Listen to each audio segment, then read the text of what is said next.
کبھی کبھی آپس میں ظاہر اونچ نیچ بھی ہو جاتی ہے. جب برتن دو ساتھ ہوتے ہیں تو آواز آئی جایا کرتی ہے، لیکن ان چیزوں کو دلوں میں رکھنا نہیں چاہیے. اگر دل میں رکھتے چلے جائیں گے تو آہستہ آہستہ یہ پہاڑ بنے گا، پھر پھٹے گا. فوراً معافی تلافی کر کے معاملہ صاف کر دیا جائے. اس لیے آپ علیہ الصلوۃ والسلام نے فرمایا کہ عورت رات اس حال میں نہ گزارے کہ اس کا میاں اس سے ناراض ہو. پہلے ہی معاملہ صاف کر دیا جائے. ہو جاتا ہے، بات سخت بھی ہو جاتی ہے، لیکن اس معاملے کو دل میں نہ رکھا جائے اور فوراً معاملہ جلد صاف کر دیا. اگر اندر رکھتے چلے جائیں گے تو یہ مستقل ایک بم بنتا چلا جائے گا، پھر پھٹے گا اور بہت خطرہ تباہی مچائے گا. تو اس لیے میرے عزیزو، ازواجی زندگی کے اندر اس بات کا اہتمام. اور آخری بات یہ ہے کہ سچی بات تو یہ ہے کہ جتنے نیک ہوں گے اتنے ایک ہوں گے. جتنے نیک ہوں گے اتنے ایک ہوں گے.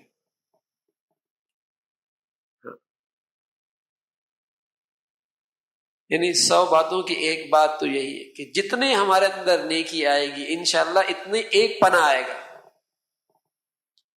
اور جہاں جہاں نیکی میں کمی آئی، کہیں گناہ ہوا، گھر میں ہوا، کسی تقریب میں ہوا، کسی شادی میں ہوا، بیٹوں نے کیا، کسی نے گھر میں کیا، تو اس کا پھر اثر نحوست اس انداز میں پڑتی ہے کہ گھر میں اختلاف شروع ہو جاتا ہے.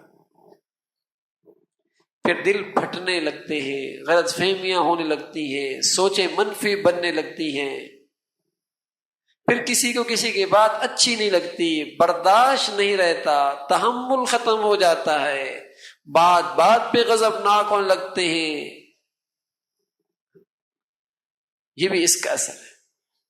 اس لیے کوشش فرمائیں کہ ہمارے گھر کے اندر نیکی ہو. نیکی اور نیکی کا معیار میں بار بار عرض کیا کرتا ہوں کہ نیکی کا معیار یہ کہ اس میں گناہ نہ ہو. ہمارے گھروں کے اندر غیبتیں بہت ہوتی ہیں، بہت غیبتیں ہوتی ہیں، بدگمانیاں بہت ہوتی ہیں، کان بھرنا بہت ہوتا ہے. ایک دوسرے کے بارے میں جسے کہیں گے غلط فہمیاں بہت ڈالی جاتی ہیں، چھوٹی بات کو پہاڑ بنایا جاتا ہے، شکایتیں بہت لگائی جاتی ہیں. اس کا نتیجہ کیا نکلتا ہے؟ کتنے بڑے بڑے گناہ ہیں، اور گناہ بھی ہیں، اور بدقسمتی سے انہیں کرنے والے گناہ بھی نہیں سمجھتے. بڑا گناہ ہو نا، اور بڑے گناہ کے بعد ندامت ہو جائے تو بڑا گناہ نہیں رہتا.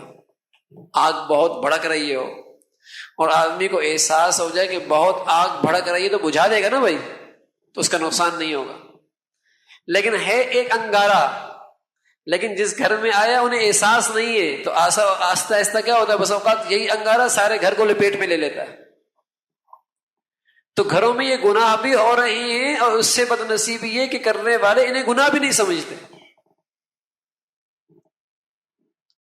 گناہ بھی نہیں سمجھتے، تو اس کے اثرات پھر پورے ازواجی زندگی میں پڑتے ہیں، اثرات پڑتے ہیں.